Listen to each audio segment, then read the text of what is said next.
नमस्कार मित्रों,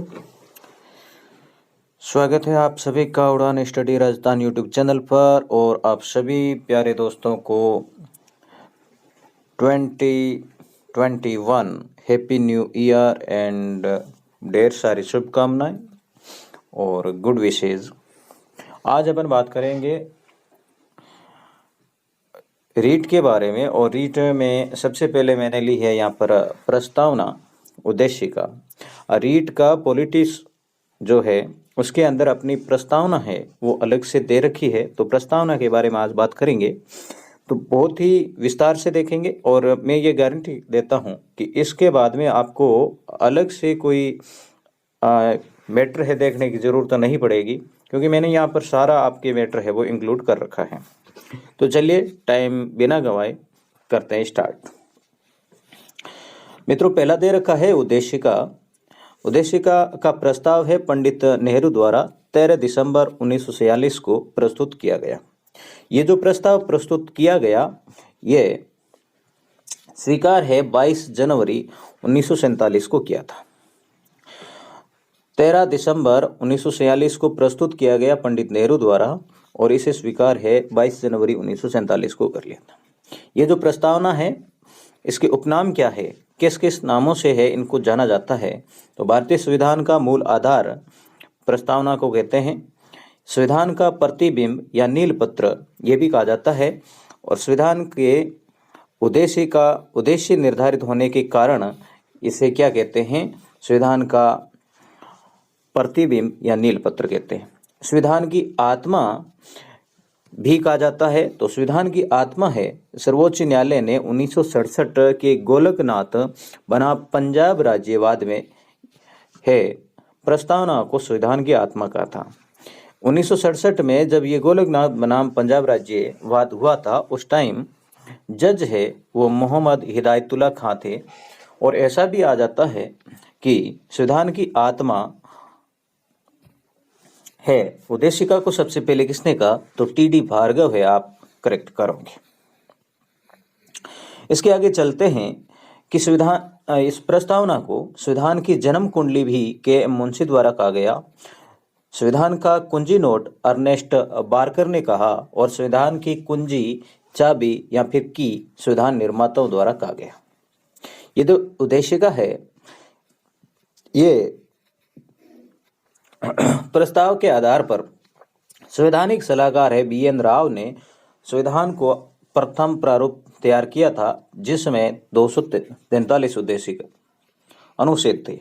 देखो, उद्देशिका प्रस्ताव है सब के आधार पर है। सबसे पहले संविधान का जो ड्राफ्ट है वो है बी.एन. राव द्वारा किया गया, जिसमें है 243 अनुच्छेद थे। इसी प्रारूप की जो बी.एन. राव द्वारा ये संविधान तैयार किया गया 243 आर्टिकल का, इसी की जांच के लिए 29 अगस्त 1947 को 7 मेंबर वाली प्रारूप समिति का गठन किया गया। ठीक है। इस प्रारूप समिति द्वारा जो 29 अगस्त 1947 को हुई थी, द्वारा 21 फरवरी 1948 को अपनी रिपोर्ट है संविधान सभा को सुपुर्द की। ये जो प्रारूप समिति है इनके द्वारा प्रारूप में 315 अनुच्छेद थे। ये ध्यान रखना, प्रारूप समिति 21 फरवरी 1948 को जिसने रिपोर्ट दी थी, और 29 अगस्त 1947 को जो गठित की गई, जिनके अध्यक्ष है डॉक्टर भीमराव अंबेडकर थे, उसमें अनुच्छेद 315 थे। ठीक है। 26 नवंबर 1949 को पारित संविधान में देखो 315 तो थे उसमें, परंतु 26 नवंबर 1949 को, जब ये सभी को पता है, उस टाइम है अनुच्छेद 395 थे, भाग 22 थे और 8 अनुसूचियां थी। ठीक है। वर्तमान संविधान में कितना क्या है, तो 395 अनुच्छेद है, 22 भाग है और 12 अनुसूचियां हैं। अनुसूची है बड़ी है, 8 से 12 हुई है, और वैसे अनुच्छेद वैसे बड़े हैं, पर मूल अनुच्छेद 395 ही है। अगला फैक्ट है अपना 1973 के केशवानंद भारती बनाम केरल राज्यवाद के निर्माण के अनुसार प्रस्तावना संविधान का भाग व अंग है। देखो 1973 का जो केशवानंद भारती बनाम केरल राज्यवाद आया था उसके अनुसार प्रस्तावना को है संविधान का भाग माना गया तथा संसद इसमें संशोधन कर सकती है परंतु संविधान के मूल ढांचे में परिवर्तन नहीं कर सकती है, ये कहा गया। अब है संविधान संशोधन 42 आया था, उसमें क्या था? संविधान संशोधन 42 में जो कि 1976 में आया था, इसके तहत प्रस्तावना में पहली बार वे एकमात्र संशोधन किया गया। ये सभी को पता है कि प्रस्तावना में केवल एक बार ही अभी तक संशोधन हुआ है जो कि 42वें संविधान संशोधन के तहत हुआ था। इसमें क्या जोड़ा गया? देखो, समाजवादी, पंथ निरपेक्ष और अखंडता शब्द जोड़े गए। 42वें संविधान संशोधन में जब प्रस्तावना में संशोधन किया गया तो उस टाइम है क्या जोड़ा गया? तो समाजवादी, पंथ निरपेक्ष व अखंडता शब्द जोड़े गए तथा पंथ निरपेक्षता व समाजवाद को संविधान का उद्देश्य घोषित किया गया। ये और ध्यान रखना, संविधान का उद्देश्य है 42वें संविधान संशोधन के तहत किन्हें घोषित किया गया? तो पंथ निरपेक्षता व समाजवाद को किया गया। प्रस्तावना में 26 नवंबर 1949 के साथ साथ विक्रमी संवत का भी उल्लेख है। देखो, प्रस्तावना है, इसके अंदर आपको पता ही है प्रस्तावना है अपना जो संविधान है लागू कब हुआ था? अपना जो संविधान है 26 नवंबर 1949 को है बनकर कुछ भाग है इनके लागू भी कर दिए थे। तो 26 नवंबर 1949 के साथ साथ उसमें विक्रमी संवत भी दिया गया है। क्या था? मिति मार्गशीर्ष शुक्ल सप्तमी संवत 2006। विक्रमी संवत 2006 के शुक्ल मार्गशीर्ष महीने की शुक्ल सप्तमी को है यह संविधान है अंगीकृत किया गया था। प्रस्तावना में देखो ये भी कई बार आया है। प्रस्तावना में भारत 2 बार, नागरिक 1 बार, व्यक्ति 1 बार, लोग 1 बार उल्लेखित किया गया है। ये जो शब्द है कितनी बार है प्रस्तावना में आए हैं? तो हम भारत के लोग, भारत को तो भारत 2 बार आया है, नागरिक 1 बार है, व्यक्ति 1 बार है, वे लोग 1 बार उल्लेखित है। प्रस्तावना में क्या है? प्रस्तावना में समता या समानताएं कितनी है? तो प्रस्तावना में 3 समानताओं का उल्लेख किया गया है। अवसर की समानता, प्रतिष्ठा की 2 समानताओं का है उल्लेख किया गया है, अवसर की समानता और प्रतिष्ठा की समानता। न्याय है 3 है। ये आप गौर से देखोगे ये 3 न्याय कौन सा है? सामाजिक न्याय, आर्थिक न्याय और राजनीतिक न्याय। ठीक है, ये धार्मिक न्याय इसके अंदर नहीं है। प्रस्तावना में न्याय है वो 3 दिए गए हैं, सामाजिक, आर्थिक व राजनीतिक। स्वतंत्रताएं 5 है, प्रस्तावना के अंदर जिक्र किया गया है। विचार, अभिव्यक्ति, धर्म, विश्वास व उपासना की स्वतंत्रता है वो प्रदान की गई है। विचार, अभिव्यक्ति, धर्म, विश्वास व उपासना की स्वतंत्रता।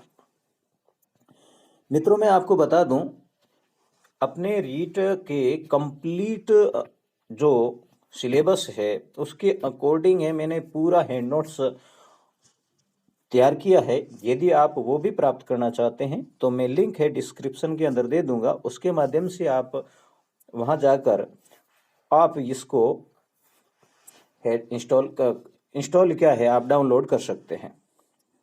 प्रस्तावना वैसे सभी को पता है क्या है, तो इसमें जो इम्पोर्टेंट है वो देख लेते हैं। संपूर्ण प्रभुत्व संपन्न, समाजवादी, पंथ निरपेक्ष, लोकतंत्रात्मक गणराज्य। इसका सीक्वेंस पूछा जाता है, सीरियल पूछी जाती है, पहले कौन सा है, लास्ट में कौन सा है, दूसरे पे कौन सा है, तो ये आपको याद रखना होता है।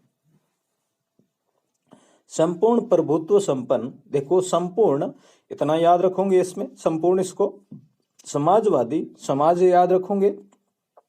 पंथ में अपन पंग ले लेते हैं पहले वाला, लोकतंत्रात्मक गणराज्य। तो यहाँ मैंने एक आपको दे रखा है संपूर्ण समाज प्लोंग है, मतलब ऐसे ही याद रख लेना है, संपूर्ण समाज प्लोंग है। मतलब प्रस्तावना में संपूर्ण प्रभुत्व संपन्न, समाजवादी, पंथ निरपेक्ष, लोकतंत्रात्मक गणराज्य, ये वर्ड है वो सीक्वेंस में है के लिए तथा उसके नागरिकों को सामाजिक, आर्थिक व राजनीतिक न्याय, ये न्याय की बात की गई है, सामाजिक, आर्थिक व राजनीतिक न्याय दिया गया है।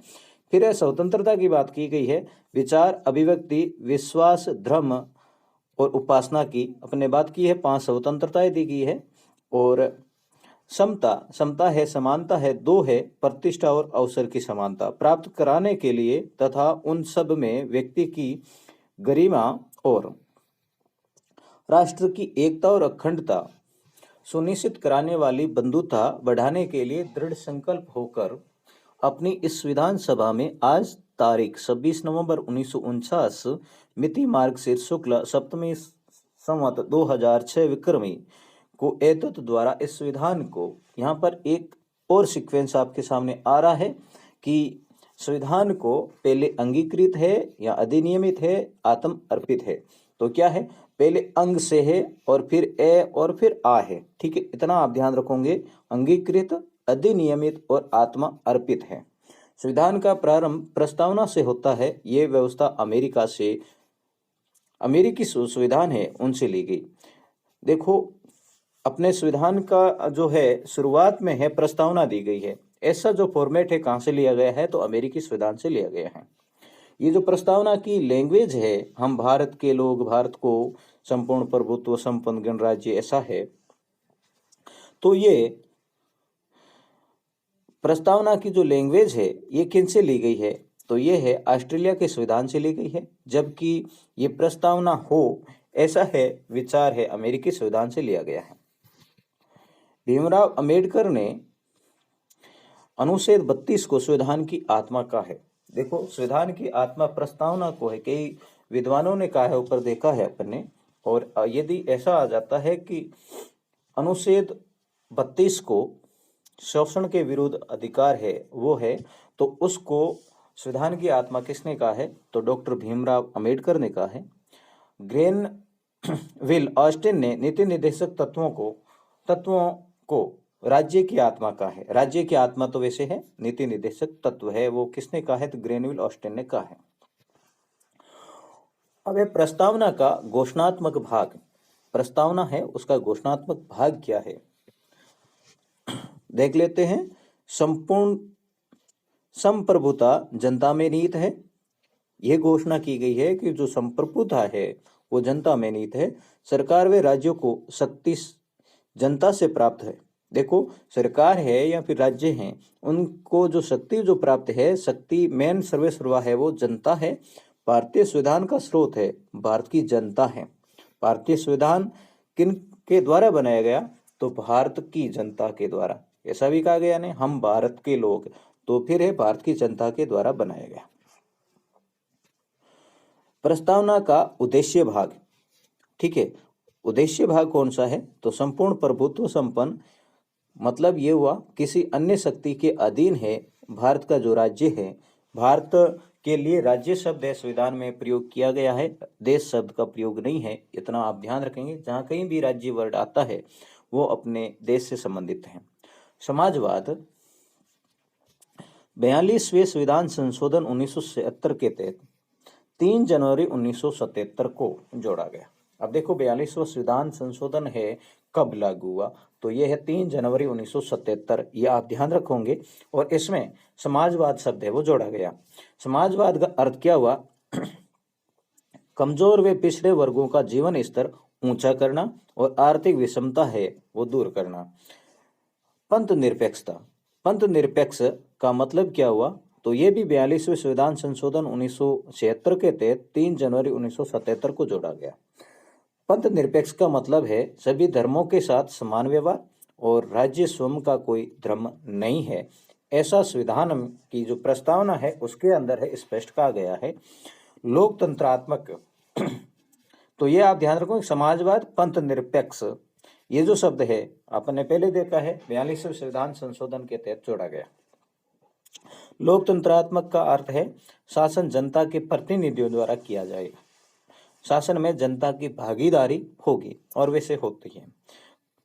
गणराज्य, गणराज्य का मतलब है राज्याध्यक्ष वंशानुगत ने होकर निर्वाचित होगा। गणराज्य का मतलब ये होता है राज्याध्यक्ष है वो वंशानुगत ने होकर क्या होगा, निर्वाचित।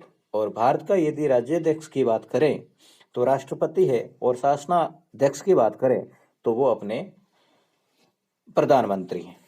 तो मित्रों, अभी है अपन ने पूरा देखा है कि प्रस्तावना के अंदर क्या क्या दे रखा है, और वो डिटेल से देखा। अगला भाग अपन और देखेंगे अगले वीडियो में, जिसमें मैं लेके आऊंगा मौलिक अधिकार, जो भी अपने रीड के लिए बहुत इंपॉर्टेंट है। तो ये जो फोर्थ इकाई है, ये फोर्थ और फिफ्थ पूरी आपके जल्दी अपलोड कर दूंगा। ज़्यादा से ज़्यादा अपने दोस्तों के साथ में शेयर कीजिएगा, और लाइक अभी तक नहीं किया तो दोस्तों कर दीजिए, और सब्सक्राइब नहीं किया है तो समझदार लोगों को कहने की आवश्यकता नहीं है कि बेल आइकन हिट करना वगैरह, तो सब्सक्राइब करके वो बेल आइकन हिट भी आप जरूर कर देना। तो मिलते हैं अगले वीडियो में। फिर से आप सभी को नए वर्ष की ढेर सारी शुभकामनाएं। Thank you, bye bye.